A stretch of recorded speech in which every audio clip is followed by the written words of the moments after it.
बाह जो बबर जो वरे जेसे पलान न कदम तेसे सुख जो साह न खणंदुसि।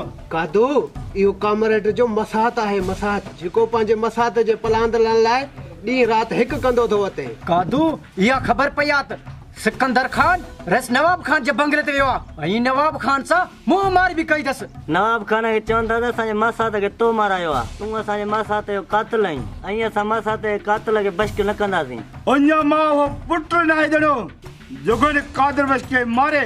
ओड़े ही कादू तुंहिंजो नस्ल ख़तम करे ॾींदो। बिल्कुलु कादू सिकंदर त ग़रीब जो ॿारु आहे, तोसां मुक़ाबले लाइ 7 जनम वठणा पवंदसि। हा साथियो बिल्कुलु हुनखे 7 जनम वठणा पवंदा। 7 ओई जॾहिं ही कादू जज़्बात में ईंदो आहे न त कख फन साड़े राख कंदो आहे। सिकंदर त मुंहिंजे अॻियां हिकु भितर जीअं आहे, हीअ महटो ॾींदोसांसि न तो ज़रिए ज़रिए सां न मिलंदो। कादिर वश्क नालो आहे मुंहिंजो, कादिर वश्क। पर सॼे तर वारा